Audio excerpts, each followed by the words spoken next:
Howdy! So you're here to check out the super interesting looking and tantalizingly priced dynamic vocal microphone from 512 Audio. And that's a damn good thing because I'm here to tell you my subjective opinions and thoughts about this very mic. Before moving on, a brief disclaimer about my video. I purchased this mic with my very own cash, and as a result, I am not being paid by any manufacturer for this video.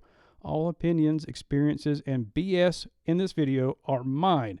Suggestions are not recommendations or endorsements and should not be considered as such. Conversely, a lack of a suggestion is not a sign of a deficiency, rather a reflection of my personal preference. As always, this video is for entertainment. Please do your own research and due diligence before buying or trying a product you see on this channel. Thank you, and let's keep going. So I am running the 512 Audio Limelight into my SSL2 interface, and the gain is set to about 75%. That leaves me with a little bit left on the dial before the SSL2 kind of runs out of control. It's really jumpy on the last 20% of that dial.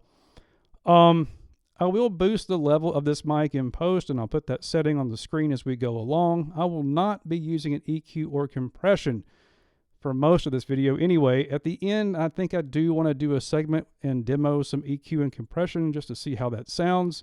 I will clearly put that up on the screen so you know when it happens. And I feel like it's just worth doing because this microphone, as I can already tell, it sounds a little bit dark and I want to liven it up a bit. So the first facts or features we must talk about when it comes to this mic is the price. The Limelight microphone retails for $149 US, or so they say. I feel like this microphone is one of those products that has an artificially high MSRP, so the street price can be marked way down. And this technique is referred to as price anchoring. It's a psychological tactic used to influence how you perceive the value of a product. And there's a lot of great articles about this, so check them out. And y'all, I fell for this trick when it came to this mic. I saw it advertised for $149, MSRP, and it was marked down to 49 bucks on B&H, and I bought it. So 512 Marketing 1, this chump 0. Getting on to the features that 512 wants you to know about, they claim the Limelight has a built-in pop filter, although so far I can't really tell. But a built-in pop filter is just fancy speak for we stuck some foam in the shiny basket. I don't agree that it's all that effective. They also include a high-pass filter, and they claim that is there to prevent rumble coming up through the mic. Might be useful. They also point out that it does not require phantom power, and that's almost a dud these days, but there are some dynamic microphones shipping now that benefit from phantom power as they have their own built-in preamp. The SE DCM6 is a good example. I know Shure has an SM7B Plus, maybe that's what it's called, that has that. You know, they're out there. Anyway, 512 also points out the size of the diaphragm is large at 28 millimeters. They also claim the Limelight is a hypercardioid microphone. Whew. And I would take that to imply that it rejects sound off axis more so than a typical cardioid, and we will test that. Last but not least, the 512 highlights the inclusion of a 360-degree mount. That's this collar thing right here with a rubber bushing or insert. And it has a 3-pin XLR connector. It's kind of self-evident. Beyond the specs that I've already covered, 512 indicates the Limelight has a frequency response of 50 Hz to 18,000 Hz. Although when you look on their webpage, you see a couple of conflicting quotes. I've seen one from 50 to 20,000. I don't know. Let's just say that it responds like a broadcast mic. The maximum SPL of the Limelight is 138 dB, has a sensitivity of -54 dBV. The low cut is 100 Hz with a slope of 12 decibels per octave, much like a Moog. The weight of the mic is a mere 0.38 kilograms, or about 3/4 of a pound, and the impedance is 600 ohms. At this point, I'd like to point out the microphone has a very dark and syrupy sound. Much like the Podmic is hyped up, this mic is hyped down.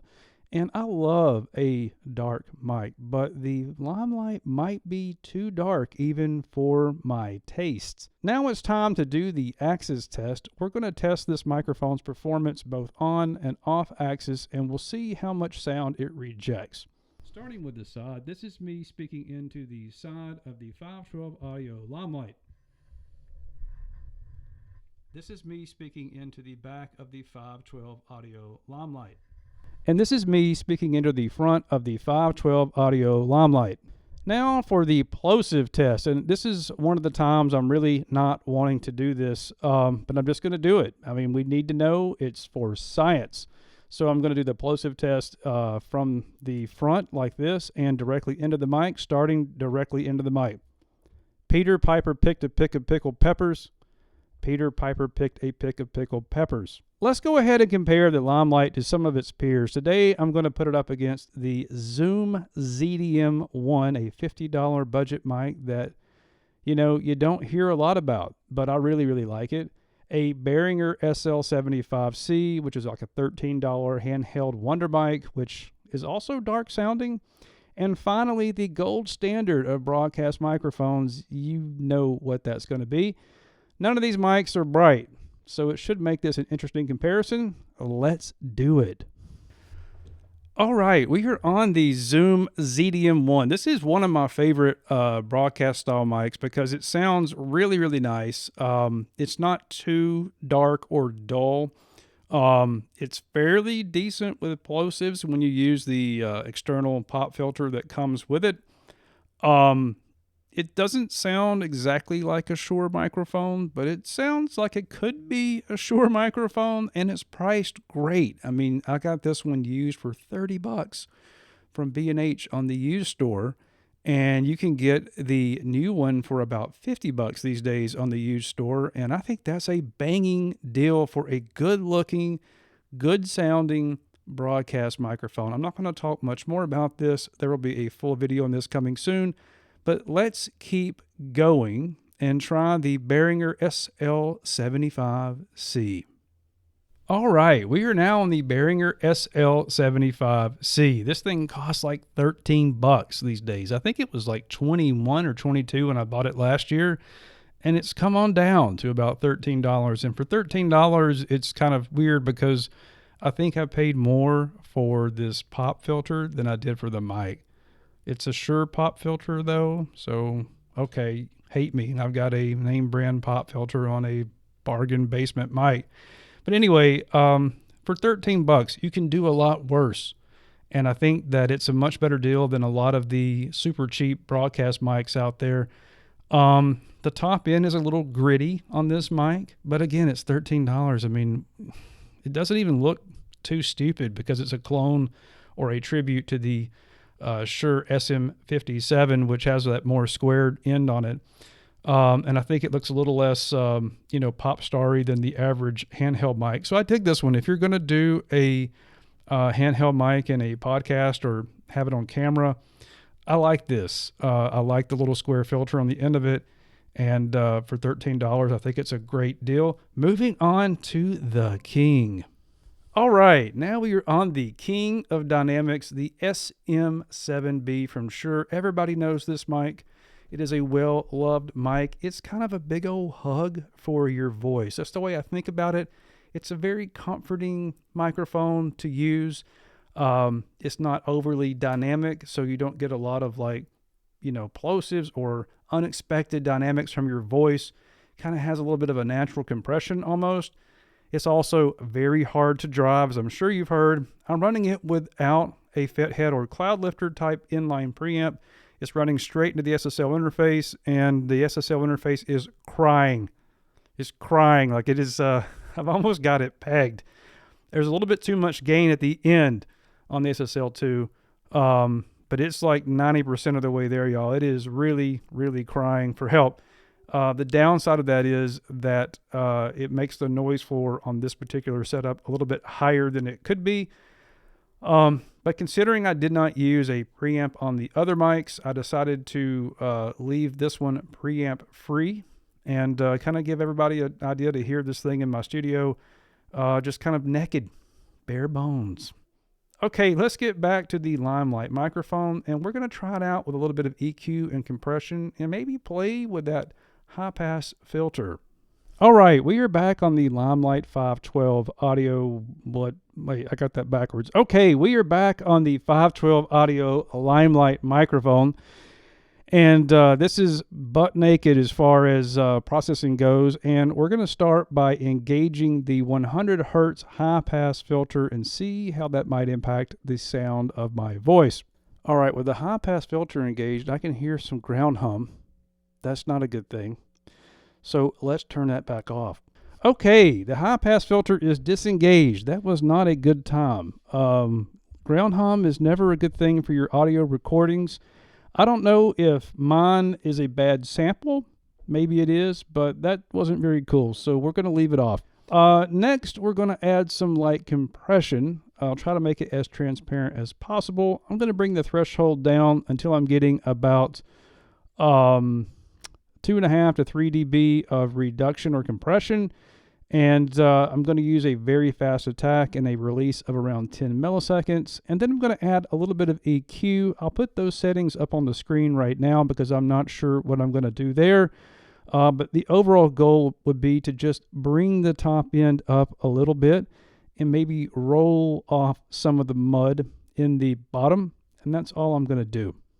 So now we are talking with the EQ and compression. I have not listened to this yet, so we'll see how this goes. What do you think about it? Does this mic respond pretty well to using EQ and compression, and does it help eliminate some of that overly warm, almost muddiness that this microphone tends to have? Let me know what you think in the comments. So what do I think about the 512 Audio Limelight? For $50, you could do worse. It's not my favorite mic for $50, and honestly, I don't think I'll be keeping it in my collection.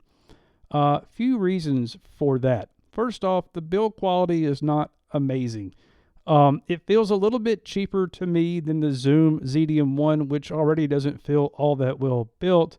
This thing is incredibly lightweight for its size, and I thought this was funny because I was reading a music magazine's review earlier on this mic, and they listed the lightweight in the Pro column. I don't know about you, but so far in my experience, I've never picked up a lightweight broadcast mic that was like where that was a positive attribute. You typically would want it to be heavy, hopefully to absorb some of the harmonic resonances happening in the mic body.